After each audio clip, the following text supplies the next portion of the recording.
हाँ बोल। मैं पूछना चाह रहा हूँ गुरुजी, आपके चरणों में पढ़ना कि जैसे मैं मेरा कोई भी साधक है, अगर पूरा पहले समझा, सब चीज़ को ठीक से समझा और फिर यहाँ आया, तो उसके बाद भ्रमित किस कारण से होता है? क्या उसके कोई पाप कर्म हैं, या वो खुद अभी गलत कर रहा है, या कोई अपराध कर रहा है उस वजह से भ्रमित होता है? लेकिन तो पहले जब मतलब पूरा क्लियर है, उसके दिमाग में तो पूरा क्लियर था जो भी है, मतलब ज्ञान पूरा समझ के आया, समझा, पूरा तरीके से समझा, तो उसके बाद भ्रमित होने की स्थिति क्यों बनती है, किस कारण से? इसलिए कि जहाँ पे वो गया है उसके बताए हुए पूरी तरह शब्दों का पालन नहीं कर रहा है, उसमें जी नहीं रहा है, उसने वो खुद कुछ अपना मिला रहा है, और जैसे ही वो अपना मिलाया तो भ्रमित हो जाएगा, क्योंकि उसकी बातें कुछ अलग कहेंगी, ठीक है, और मेरी बातें कुछ अलग कहेंगी। बस ये अपना कुछ मिला रहे हैं, उसी वजह से हो रहा है। हाँ अब मतलब मेरा कुछ मैं उसमें ऐड कर रहा हूँ तो ही हो रहा है, हाँ, बाकी बाकी कोई पुराने पाप कर्म या कुछ वैसा कुछ भी नहीं है। तुम कुछ मिला रहे बस हो, वो मिला तुम रहे हैं। अब वो कुछ वो कुछ कह रहा है तो तुम अपनी समझ का प्रयोग करके तुम उसमें कुछ मिलाना चाहते हो, कि इसलिए कि अगर आप कहीं हो और वो कहीं है, ठीक है, तो ज़रूर उसकी बातें तो आपसे अलग है, तभी तो वहाँ है, तुम यहाँ हो। अब तुम्हें यहाँ तक पहुँचने के लिए तुम्हें अपनी समझ छोड़ना पड़ेगा, बिना अपनी समझ छोड़े तुम यहाँ तक कभी नहीं पहुँच सकते। और तुम्हारी बात तुमसे विपरीत ही बातें होंगी क्या? उसकी बातें तुमसे विपरीत ही होंगी। बस कारण यही है कि अपना मिक्स कर रहे हैं, उसी वजह से भ्रमित होते हैं। हाँ, हम अपना मिक्स करते हैं। हमें ये देखना है कि भैया मुझे अपना क्यों मिक्स करना है, क्योंकि मैं जितनी मेरी समझ थी मैं जहाँ था वहीं था, और अगर मैं यहीं अपना यहाँ भी समझ मिलाऊंगा तो फिर मैं वहीं चला जाऊंगा, उससे नीचे जाऊंगा।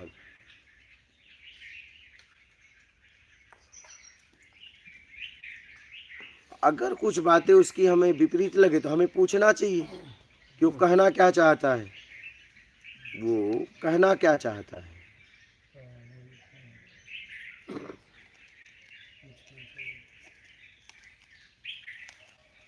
यही मेरे साथ होता है, हाँ मेरी इनका लो। गलती है ये। ये मेरी गलती है, मैं प्रतिक्रिया दे देती हाँ हूँ। वही तो। मेरी 2-3 गलतियाँ हैं।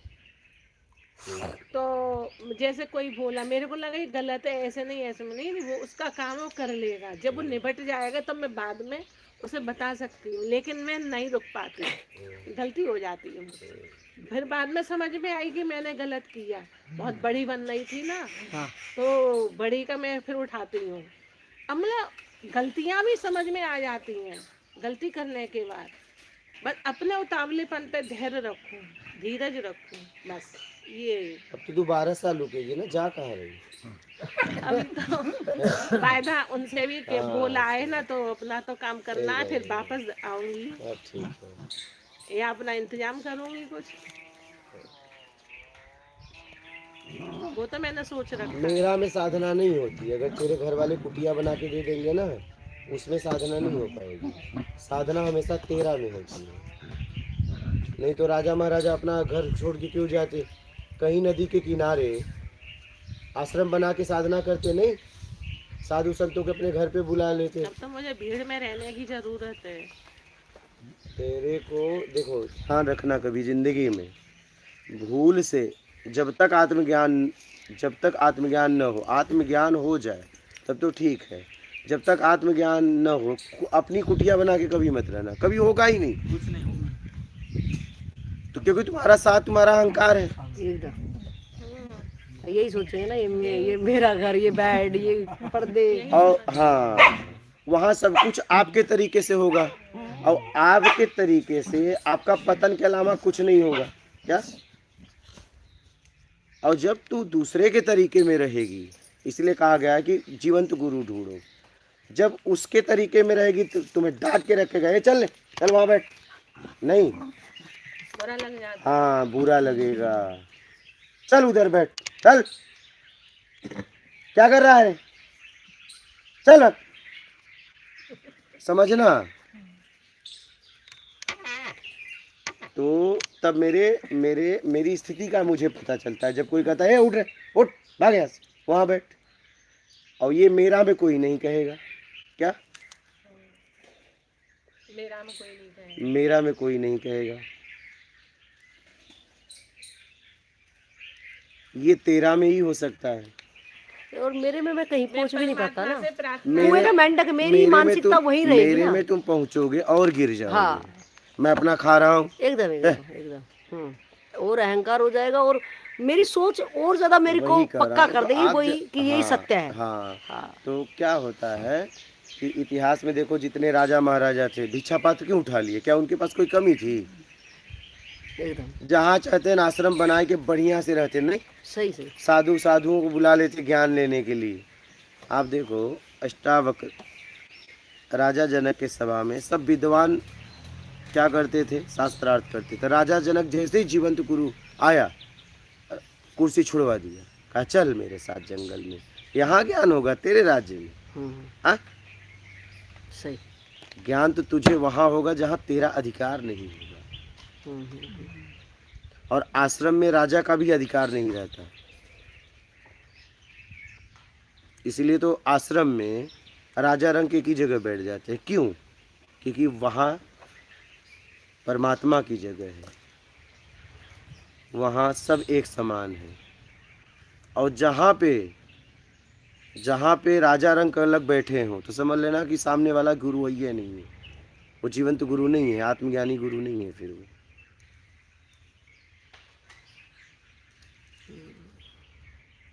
तो सबसे पहले देखो अष्टावक्र ने राजा जनक को सिंहासन ही छुड़वा दिया और बोले छोड़ राज्य, चल छोड़ मेरे साथ चल, आजा।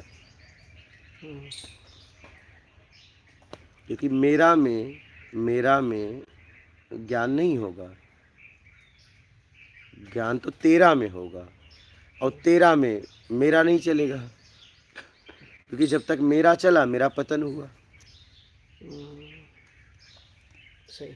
इसलिए मेरा छोड़ना चाहिए। कुटिया कभी भूल से मत बनाए बैठो, नहीं जौने किनारे पे देखा था वहीं पड़ी रहूंगी। मेरा में कभी भी साधना नहीं होता है, ये ध्यान रखना। इसलिए मैंने 12 साल तक मैंने कभी कुटिया ही नहीं बनाई। एक मैंने अपने लिए कभी एक झोपड़ी नहीं बनाया, कभी मंदिर में रहा, मतलब कभी पेड़ के नीचे सो गया, कभी नर्मदा किनारे सो गया, शमशान में सो गया,